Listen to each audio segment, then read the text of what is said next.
నమస్తే అందరూ ఎలా ఉన్నారు నేను మీ Waheeda welcome back to our channel చిన్నమ్మ చేతి వంటలు అందరికీ సింపుల్ గా నేను ఇంట్లో KFC ని మనం ఇంట్లో ఎలా తయారు చేసుకోవచ్చో చూపిద్దామని వచ్చేసాను ఇది కూడా ఒకసారి చూసి ఇంట్లో ట్రై చేసేయండి చాలా బాగుంటుంది మనం బయట తెచ్చుకోవాల్సిన పని లేకుండా ఇంట్లోనే సింపుల్ గా చేసేద్దాము మరి వీడియోలోకి వెళ్ళిపోదామా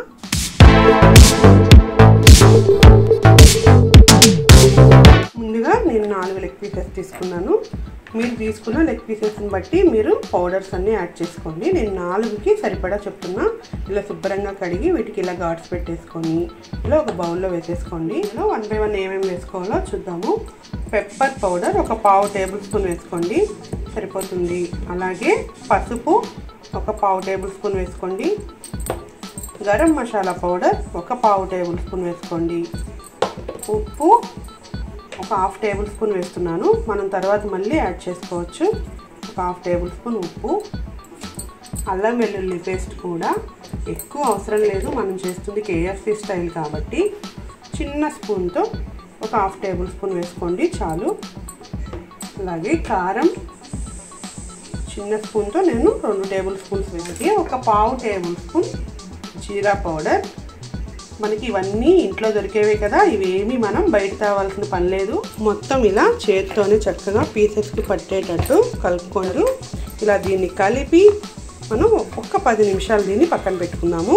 ఈలోపు నెక్స్ట్ ప్రాసెస్ ఏంటో కూడా చూసేద్దాం దీన్ని పక్కన పెట్టేసి చికెన్ మసాలా పట్టించి పక్కన పెట్టేసాం కదా ఇప్పుడు ఒక బౌల్ తీసుకోండి అందులో ఒక 1/2 కప్పు కార్న్ఫ్లోర్ తీసుకున్నాను 1/2 కప్పు కార్న్ఫ్లోర్ వేసుకోండి అలాగే 1/2 కప్పు మైదా ఉప్పు మనం ఆల్రెడీ ఇందాక ఒక 1/2 టేబుల్ స్పూన్ వేసాం కదా ఇందులో కూడా ఒక 1/2 టేబుల్ స్పూన్ వేసుకోండి చిల్లీ ఫ్లేక్స్ మీ దగ్గర ఉంటే వేసుకోండి లేవు అంటే కనుక స్కిప్ చేసేయండి ఉన్న వాళ్ళైతే దీంట్లో ఒక 1/2 టేబుల్ స్పూన్ వేసుకోండి సరిపోతుంది అలాగే కారం 1 టేబుల్ స్పూన్ మీరు చిల్లీ ఫ్లేక్స్ లేకపోతే కారం 2 టేబుల్ స్పూన్స్ వేసుకోండి చాలు పెప్పర్ పౌడర్ ఒక 1/2 టేబుల్ స్పూన్ వేసుకోండి ఇప్పుడు ఈ మొత్తాన్ని ఒకసారి కలుపుకుందాము ఇలా మొత్తం ఒకసారి కలిసేటట్టు కలుపుకొని దీన్ని కూడా పక్కన పెట్టేసి మనం కలిపి పక్కన పెట్టుకొని ఒక 10 నిమిషాలు అయిపోయింది ఇప్పుడు ఆయిల్ పొయ్యి మీద పెట్టేసుకొని ఆయిల్ కొంచెం వేడెక్కే లోపు ఏం చేయాలో నెక్స్ట్ ప్రాసెస్ చూసేద్దాము చిన్నది లోతున్న బండి పెట్టుకోండి మనకి లెగ్ మొత్తం మునగాలి చూసారు కదా ఇలా ఒక కోటింగ్ పట్టించేసి వీటిని పక్కన పెట్టేసుకున్నాము ఇలా 1 బై 1 అన్ని కోటింగ్ పట్టించి పక్కన పెట్టేసుకుందాం మళ్ళీ మనం సెకండ్ కోటింగ్ మళ్ళీ పట్టించుకొని ఆయిల్లో వేసేసుకుంటామే ఇలా ఒకసారి పట్టించారనుకో దీనిలో ఉన్న వాటర్ మొత్తం దీన్ని పీల్ చేసుకొని మనకి సెకండ్ కోటింగ్ పట్టించుకోవడానికి ఈజీగా ఉంటుంది అందుకని ఇలా ఒకసారి పట్టించి బాగా అదుముకొని పట్టించుకోండి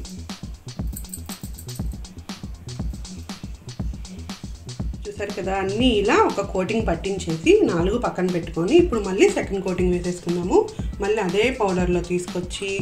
ఇలా వేసేసుకొని మళ్ళీ ఇలా అదుముకోండి ఏమైనా తడి ఉంటే మొత్తం పట్టేస్తుంది చాలా సింపుల్గా KFC రెడీ అయిపోతుంది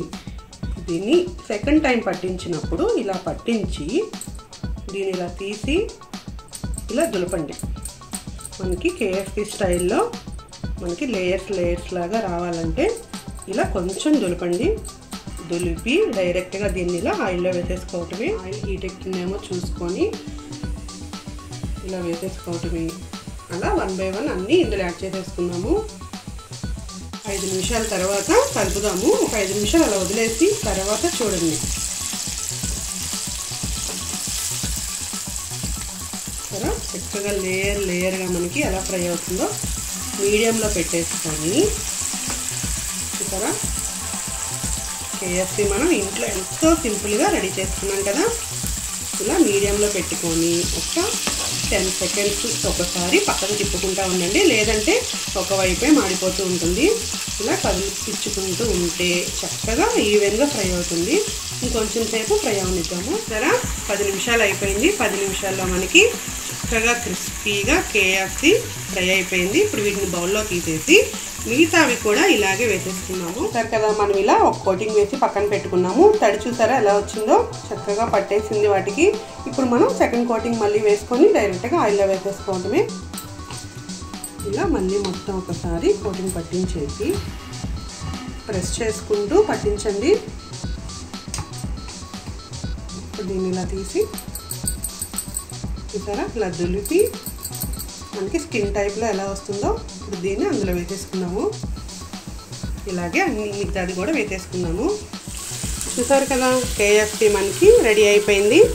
ఇవి కూడా ప్లేట్లోకి తీసేసుకున్నాము స్టవ్ ఆఫ్ చేసేసి. అబ్బాయి ఇంత ఈజీనా అనిపించింది కదా మీకు కూడా? చాలా సింపుల్గా ఉంది. ఇంట్లోనే మనం చాలా తక్కువ ఇంగ్రీడియంట్స్తో ఇంట్లో ఉన్న వాటితోనే ప్రిపేర్ చేసేయచ్చు. ముఖ్యంగా పిల్లలు బయటికి వెళ్ళి తీసుకురమ్మని ఇంకా మిమ్మల్ని ఫోర్స్ చేయరు, చాలా ఇష్టపడి తింటారు. ఇలా మయోనైస్ కానీ టమాటా కచప్ కానీ దాంట్లో డిప్ చేసుకొని తింటే ఇంకా టేస్టే వేరు. మరి మీ అందరికీ ఈ రెసిపీ నచ్చిందని అనుకుంటున్నాను. మీ అందరికీ ఈ రెసిపీ నచ్చితే ప్లీజ్ మన ఛానల్ని లైక్ చేయండి, షేర్ చేయండి, అలాగే సబ్స్క్రైబ్ చేసుకోండి. Thank you.